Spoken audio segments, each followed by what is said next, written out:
Boa noite a todos. Quando fiz o curso de orador espírita com a colega Roseli Vicente, que também é jornalista, ela deixava claro o seguinte: quando você vai falar na casa espírita, tenha consciência que você não está falando para você. É preciso que as pessoas ouçam. Se não ouvir, não adiantou nada. Então, nesse momento eu espero que vocês ouçam e que a gente tenha condição plena de fazer as reflexões. Já há algum tempo eu queria fazer essa palestra aqui sobre esse tema, mas estava me preparando. Não é verdade que nós, espíritas ou qualquer religioso, tenhamos proibição de lutar pela multiplicação daquilo que a gente tem. É mentira. Sabia disso? Às vezes isso é excesso de zelo pela pureza ou até populismo. E a gente tem que tomar cuidado com isso na casa espírita. Jesus deu a prova, amostras disso. Quando ele estava com uma multidão de 5.000 famintos no mínimo, e ele multiplicou pães e peixes. Não foi para ganhar dinheiro, não foi para vender mais caro em cima da fome de ninguém. Ele multiplicou para atender a necessidade do irmão, para servir ao irmão que estava faminto. O problema não é multiplicar o que você tem, é para quê? Você não tem que multiplicar o que você tem para o egoísmo, para o orgulho, para a ostentação, nada disso. A multiplicação para servir ao próximo, para matar a fome, para assistir, absolutamente justificável. Quem deu prova disso foi Jesus. Achou ruim, bate boca com ele. Então a questão está aí. Esse é o tema da nossa palestra hoje. A passagem da multiplicação dos pães e dos peixes. Esta passagem, ela está nos 4 evangelhos. Mateus registrou, Marcos registrou, Lucas registrou e João Evangelista registrou esta passagem. Eu vou ficar com o texto de Lucas, mas em essência tudo é a mesma coisa. Tem uma divergência, Lucas fala em 5 pães, e Mateus fala em 7, não é por causa de 2 pães que a gente vai brigar, né? Então, mas eu vou ficar com Lucas e em cima do terceiro a gente vai fazer a reflexão nessa passagem que é muito rica. Ela é muito rica. E tem uma essência espírita dentro dela, fora do comum. O que diz o texto? Diz que os apóstolos retornaram. Se retornaram é porque foram. Daqui a pouco eu explico de onde eles retornaram. E foram agrupar-se a Jesus, encontrando com ele em Betsaida. Betsaida era um vilarejinho bem pequenininho, sem estrutura nenhuma. É um entreposto de pescadores. Então não tinha estrutura nenhuma. Muito pequena mesmo. Jesus estava lá. Indo para lá, Jesus arrastou uma multidão. Por quê?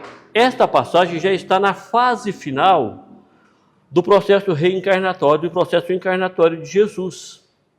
A multidão de sofredores, ou aqueles que queriam escutar o mestre, foram para Betsaida.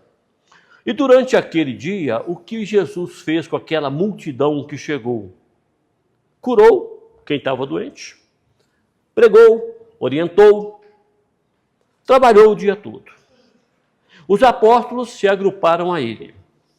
Os apóstolos estavam voltando daquele momento, eu já falei aqui, aliás, foi tema da minha última palestra, daquele momento em que ele ordenou aos apóstolos que eles estavam prontos, mediunicamente falando, educados, preparados, para deixarem de ser discípulos e estar no posto dele.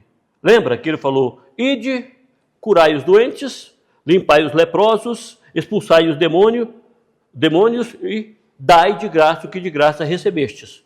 Os apóstolos foram. De onde eles voltaram? Eles voltaram deste momento. Por que que eu falo que a mediunidade estava pronta? Nenhum era médico. A ordem era para curar e limpar leprosos e expulsar os demônios, ou seja, mediunicamente eles estavam prontos. Por quê? Porque a mediunidade sem preparo é um perigo. Com preparo é um instrumento belíssimo. Pelo jeito, não é só eu que estou tossindo nessa casa, não. O Mário não ficar tossindo sozinho, eu vou tossir com ele. Então, os apóstolos voltaram. O que eles fizeram quando eles voltaram? Foram reagrupar-se com Jesus. Encontraram Jesus lá em Betsaida. A tarde foi caindo, foi chegando a sombra. Aquele povo ficou lá o dia todo ouvindo Jesus, sendo curado por Jesus, conversando com Jesus. E o vilarejo era muito pequenininho. Os apóstolos, já apertados, chegaram em Jesus e falaram: mestre, vamos dispensar a multidão para cada um voltar à sua aldeia. Betsaida ficava a 10 quilômetros de Cafarnaum. Cada um voltar à sua aldeia e alimentar-se. Esse povo está tudo com fome. Jesus falou aos apóstolos: dai-vos de comer. Os apóstolos falaram: mestre, não vai ter como não. Nós aqui somos 12. Temos 5 pães e 2 peixes. Aqui tem 5.000 varões. Aqueles que haviam levado suas mulheres, vamos supor que 30% tivessem levado suas mulheres. Eram mais 1.500 pessoas. Já passam para 6.500 pessoas. Se 10% levou um filho, mais 500 vai de 6.500 para 7.000 pessoas. Era esse povo e tinha 5 pães e 2 peixes. Jesus disse a eles: dai-vos de comer. Traga-me os peixes e os pães. Levaram os peixes e os pães para Jesus. E ele então fez a multiplicação. Deu aos apóstolos, mandou que aquele grupo que estava lá se reunisse em grupos de 50, e os apóstolos distribuíram a alimentação. Uma refeição completa para cada um dos presentes. E ainda sobraram 12 para os 12 apóstolos. Veja como é rica esta parábola. Primeiro, muito depois de Jesus, em 1858, Allan Kardec veio trabalhar a questão da mediunidade e especificar cada uma. Jesus já estava lá praticando o fenômeno da mediunidade de efeitos físicos, multiplicando pães e peixes. Aliás, essa foi a primeira manifestação mediúnica de Jesus. Lembra, lá nas bodas de Canaã, ou no casamento de Canaã, onde estava casando os parentes dele, que ele foi com a mãe dele, e a mãe dele era comum que fizesse o brinde da alegria com o vinho, e não tinha vinho. Ele pegou a água, a pedido de Maria, e transformou a água em vinho. Então essa foi a primeira mediunidade. Nesse segundo momento, ele já usa a mediunidade para multiplicar os pães e os peixes. Mediunidade de efeito físico, está no livro dos médiuns, plenamente descrita. Mediunidade não é invenção de Allan Kardec e nem do Espiritismo. Mediunidade existe desde sempre, com os apóstolos lá atrás e com Jesus, que tinha todas bem desenvolvida, e ele ainda entregou essa responsabilidade para os apóstolos. Esse é o primeiro ensinamento, ou o segundo, porque o primeiro é aquele de multiplicar o que se tem, o bem material, para fazer o bem, para matar a fome. E a fome está por aí, em todos os lados, por todos os cantos. Quem quiser ter uma forma de matar a fome. Esse é o primeiro ensinamento. O segundo é a responsabilidade que Jesus chama por pouco que a gente tem para doar. Os apóstolos tinham 5 pães e 2 peixes. Tem dia que a gente tem menos do que os 5 pães e menos do que os 2 peixes. Mas Jesus multiplica. Se quisermos fazer o bem, ele multiplica. Uma palavra, um sorriso, uma orientação, um aperto de mão, o que é que você tem? Quer falar? Opa, eu estou aqui. Jesus multiplica.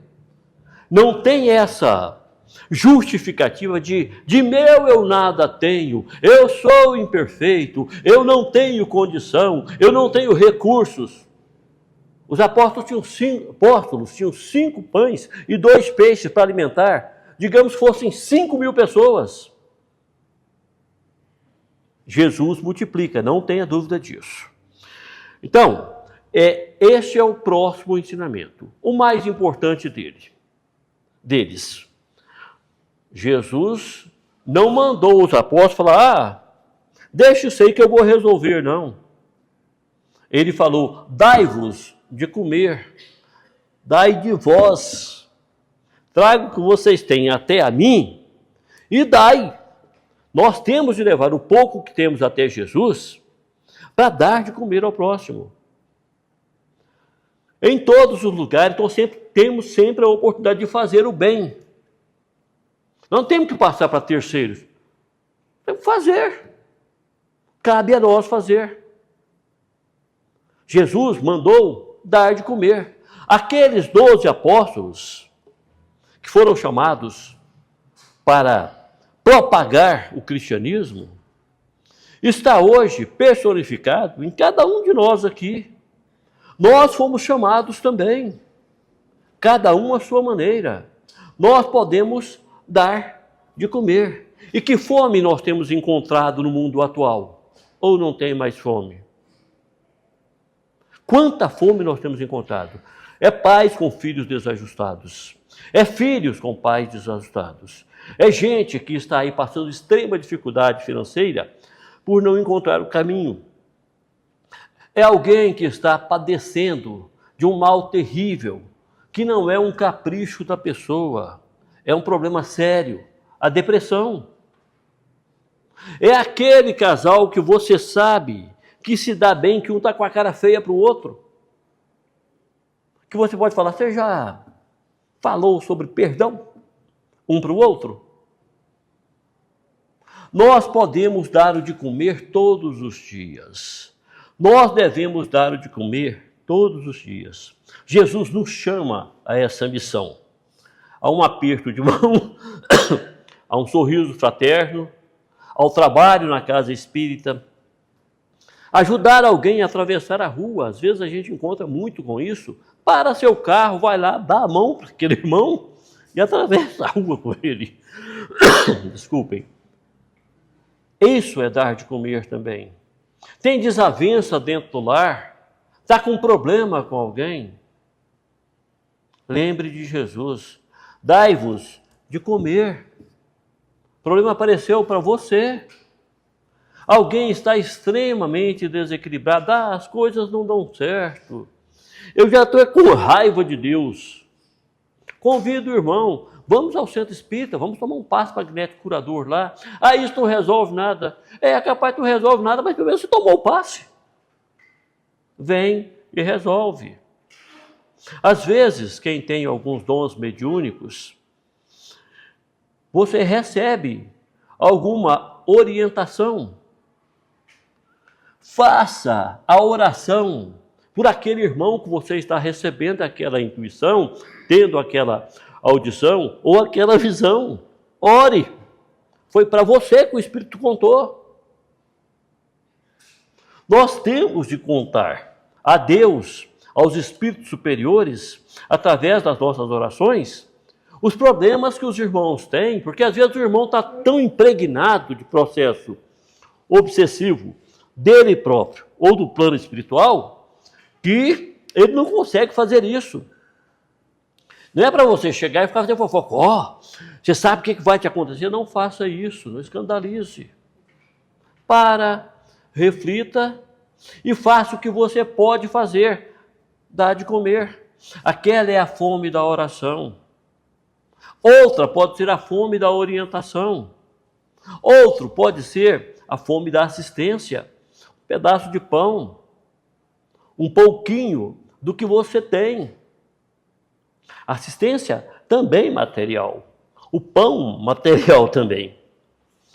Aqueles pães multiplicados aqueles peixes multiplicados, sobraram 12. É que os apóstolos só tinham 5 e 2 peixes, ou seja, eles também não tinham o que comer em Betsaida. Ao multiplicar e ao distribuir, o que aconteceu com eles? Eles já receberam. Nós também recebemos. Nós também recebemos. Já deve ter acontecido com vocês, que é um fato também, infelizmente, comum. Infelizmente não, mas comum no ser humano.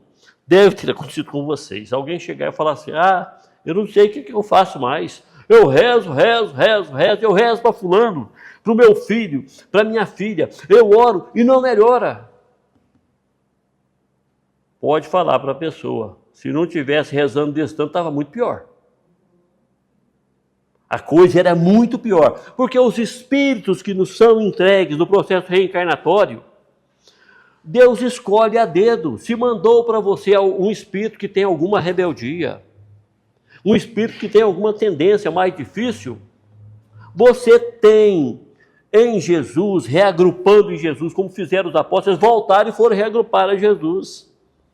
Volta para Jesus, que Ele vai te dar o pão multiplicado com o peixe para você matar aquela fome.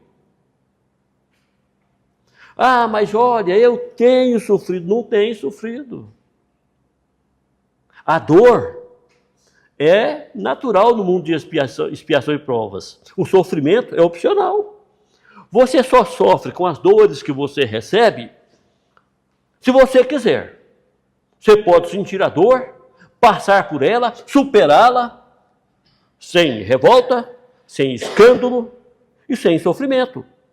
Desde que você tenha compreensão. Poxa, mas o meu marido é alcoólatra, minha esposa é fumante, e eu já falei, não larga de jeito nenhum. A cruz é sua. Não sofra por isso. Passe pela dor com resignação. Se não é missão, é lição. Entenda, a dor, vou repetir, é algo natural no mundo de expiação e provas. Estou vendo vocês aqui todos bonitos, todos alegres. Qual aqui não sente dor? Ou não sentiu dor? Ou não vai sentir dor? A dor é natural. Desesperar, sofrer, arrancar o cabelo, já é opcional. O sofrimento é opcional.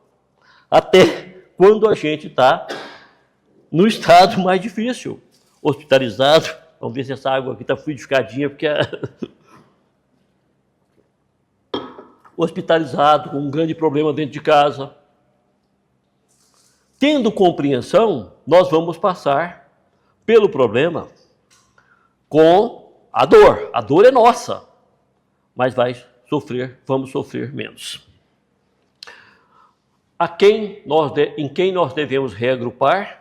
Os apóstolos foram lá, fizeram o que Jesus mandou, voltaram e foram reagrupar a Jesus. Nós, espíritas, nos reagrupamos a Jesus também. Cada vez que nós estivermos numa situação de dificuldade, recorramos às lições do Mestre.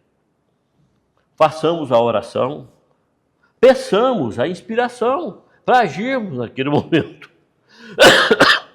Porque há as dificuldades para testar a nossa fé, a nossa resignação, o nosso conhecimento, o nosso avanço nessa encarnação. Reagrupemos a Jesus. Acabei de velar o meu pai e volta para casa. Reagrupe a Jesus. Nossa, eu passei no concurso público. Reagrupe a Jesus. Nossa, eu estava procurando uma casa, não tinha onde morar. Não é que alguém me ofereceu a casa? Volte-se para Jesus. Lá, Ele vai multiplicar o pão. O pouco que nós temos sempre será multiplicado por Jesus. Quando nós quisermos fazer com este pouco o bem. E não é o bem para si próprio, e temos de zelar do nosso bem próprio. O bem pessoal é uma questão nossa. Nós temos que cuidar do nosso corpo, da nossa alegria, da nossa instrução, da nossa condição espiritual. Nós temos de recorrermos, quando necessário, à água fluidificada, o passe magnético curador, estudar a doutrina espírita. Nós temos. Este bem nós fazemos por nós, mas nós não estamos desassociados do meio onde nós fomos colocados. Aqueles espíritos que nos dão a dor de cabeça danada são nossos. E nós temos de, mas eu não tenho condição para lidar com aquela situação. Tem. O seu pão será multiplicado, desde que você se volte para Jesus. Jesus multiplicou o pão, multiplicou o peixe, deu de graça, matou a fome, saciou a fome e ainda sobrou os pães e peixes para matar a fome dos apóstolos que estavam lá com ele naquele momento.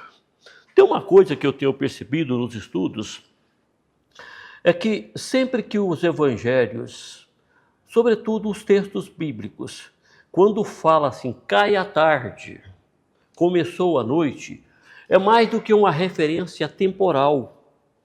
É uma referência entre o momento da luz e o momento da escuridão. É sempre. Está terminando a luz e está começando o breu. E naquela época, sem a eletricidade, né, eu imagino que a gente tivesse até melhor possibilidade para ver as estrelas, a lua, mas muito mais dificuldade para enfiar uma agulha, né? Porque não tinha a luminosidade. Então, no momento em que os apóstolos falam para Jesus, mestre, vamos mandar esse povo para casa, o povo está tudo com fome. Estava começando final da tarde, começo da noite. Então, nós, quando a gente estiver nessa penumbra, na vida também, perceber que a escuridão está começando a aparecer, não vamos mandar o povo para casa, como queriam os apóstolos. Vamos dar a cada um, com a sua necessidade, o breu que ele está trazendo, a escuridão que ele carrega, o alimento para sanar aquele problema pelo qual ele está nos apresentando. Nós temos de ter consciência que a doutrina espírita é acolhedora, a doutrina espírita é orientadora, a doutrina espírita deixa claro que ninguém precisa ficar santo. É um processo lento. Nós vamos nos educando passo a passo. É um degrau por vez, senão escorrega, e a gente já viu muitos escorregarem e parar lá embaixo. É um processo lento. Mas, não precisa ficar santo, mas fora da caridade, não há salvação. A prática da caridade não é necessariamente a prática da esmola. A prática da caridade é a prática do bem. É o abraço fraterno, é a palavra que conforta, é o sorriso, é o encaminhamento das pessoas para o local em que elas encontram a solução para os problemas que vivem. E quando há necessidade do pão material, também é o pão material. Mas fora da prática do bem, nós não conseguiremos o nosso avanço suficiente. Emmanuel, nesse livro Fonte Viva, ele fala sobre essa passagem da multiplicação dos pães e peixes na lição 131. A lição é curtinha, então vou encerrar a palestra contando literalmente o texto de Emmanuel aqui. A lição chama No Campo Social. E ele começa então fazendo essa citação. Ele respondeu aos discípulos: dai-lhes vós de comer. Diante da multidão fadigada e faminta, Jesus recomenda aos apóstolos: dai-lhes vós de comer. A observação do mestre é importante, quando realmente poderia ele induzi-los a recriminar a multidão pela imprudência de uma jornada exaustiva até o monte, sem a garantia do farnel. foram para lá sem levar nada para comer e agora aparece com a fome. Ele podia dar bronca. Ele mandou dar de comer. O mestre desejou, porém, gravar no espírito dos aprendizes a consagração deles ao serviço popular. Ensinou que aos cooperadores do Evangelho, perante a turma necessitada, compete tão somente um dever. Só um. O da prestação do auxílio desinteressado e fraternal. Naquela hora do ensinamento inesquecível, a fome era naturalmente do corpo, vencido de cansaço, mas ainda e sempre vemos a multidão carente de amparo, dominada pela fome de luz e de harmonia, e vergadas pelos invisíveis azogarres da discórdia e da incompreensão. O colaborador de Jesus é chamado não a obscurecer ou recriminar com o pessimismo, não a perturbá-la com a indisciplina ou a imobilizar o desânimo, mas sim a nutrir a multidão de esclarecimento e paz, fortaleza moral e sublime esperança. Se te encontras diante do povo com o anseio de ajudá-lo, se te propões contribuir na regeneração do campo social, não te percas em pregações de rebelião e desespero. Conserva a serenidade e alimenta o próximo com o teu bom exemplo e com a tua boa palavra. Não se esqueça a recomendação de Jesus. Dai-vos de comer. Que Deus nos ilumine sempre, que a gente tenha essa consciência plena, que o faminto que passa pela nossa frente, independente da fome que ele traga, somos nós os responsáveis pelo pão que ele precisa. Muita luz a todos.